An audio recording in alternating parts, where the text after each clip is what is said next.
हम सभी लोगों के लिए ऑक्सीजन कितना आवश्यक है हम सभी समझते हैं उसको, कि प्राणवायु है। पौधे हमको क्या क्या देते हैं? भोजन देते हैं, फाइबर देते हैं, फ्यूल देते हैं, फर्टिलाइज़र देते हैं, उसके साथ साथ हमें जीवन प्राणवायु देते हैं।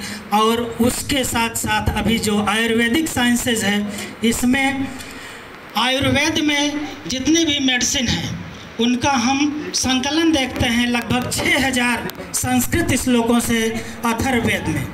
उस अथर्ववेद का एक्सप्लेनेशन यहाँ तो नहीं किया जा सकता, लेकिन उसको हम ट्रेडिशन हमारा क्या रहा है। जैसे हम जानते हैं कि सबसे ज़्यादा बायोडाइवर्सिटी कहाँ पाई जाती है, वो विषुवतीय क्षेत्र है, पृथ्वी का विषुवतीय भाग इक्वेटोरियल रीजन है, जहाँ सबसे ज़्यादा बायोडाइवर्सिटी जैव विविधता पाई जाती है। उसमें भारत उस रीजन में आता है, वहाँ सबसे ज़्यादा बायोडाइवर्सिटी होती है। उसके बाद अगर देखें तो छत्तीसगढ़ उसी रीजन में है जहाँ सबसे ज़्यादा बायोडाइवर्सिटी है। और उस छत्तीसगढ़ के इस सरगुजा रीजन में देखा जाए तो यहाँ भी बहुत ज़्यादा बायोडाइवर्सिटी है। अगर हर्बल स्टेट के रूप में देखा जाए तो उत्तराखंड के बाद छत्तीसगढ़ दूसरा हर्बल स्टेट है। और यहाँ पर तमाम तरह की औषधियाँ हैं जिसका संरक्षण हमारे इस सरगुजा क्षेत्र के जनजातीय संस्कृति में बहुत ज़्यादा प्रचलित है।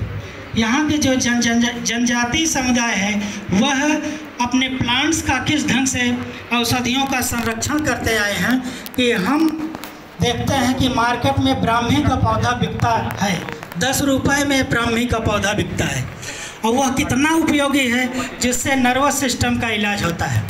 तो इस ढंग से हम देखते हैं कि पूरा प्लांट्स यानी पौधे हम लोगों को जीवन को संरक्षित करने के लिए ही समर्पित हैं। लेकिन वर्तमान में जो चैलेंजेज है वो क्या है?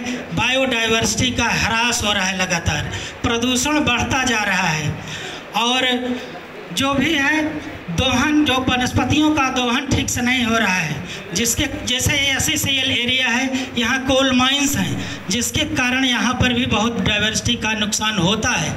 लेकिन चूँकि इकोनॉमिक दृष्टि से खनन जरूरी है इसलिए वो तो होगा, लेकिन उसके साथ वैज्ञानिकों को इस पर थिंकिंग करना है कि जो रेसेंट चैलेंजेज हैं उस पर हम क्या कर सकते हैं, कि इन चुनौतियों को कैसे हम कम कर सकते हैं।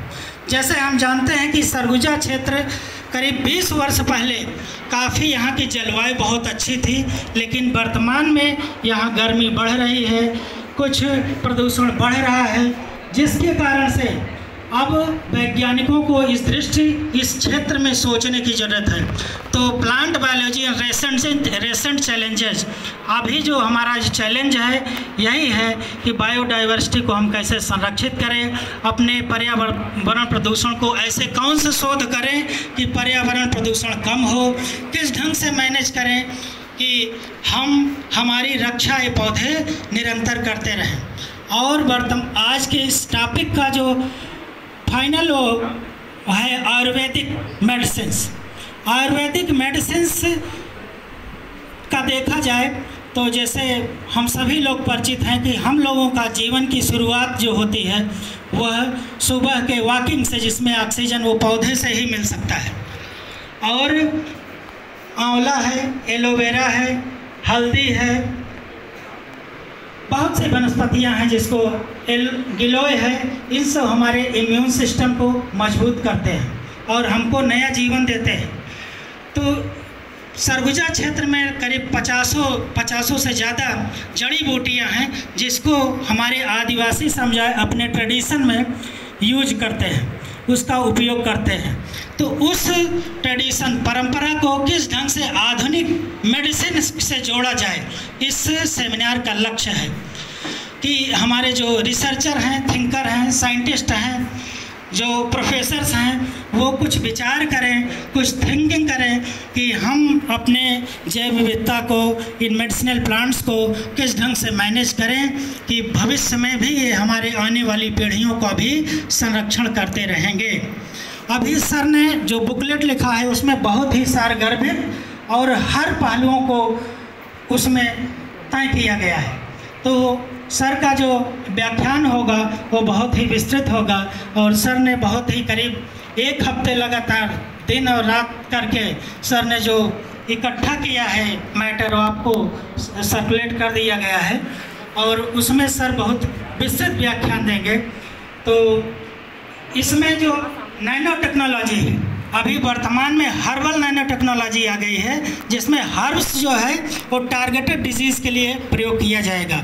जैसे करकुमिन जो है एक कैंसर को दूर करता है, कैंसर के इलाज में होता है, ये हल्दी में पाया जाता है। तो अगर हम करकुमिन को किस ढंग से नैनो पार्टिकल पे कोटेड करके एक पर्टिकुलर सेल तक अगर पहुंचा देते हैं तो कम से कम दवाई में, कम से कम उपयोग में ज़्यादा से ज़्यादा इलाज हो सकता है। तो इस ढंग से बहुत से नैनो पार्टिकल्स, नैनो जेल्स तैयार किए जा रहे हैं, जिसका सीधा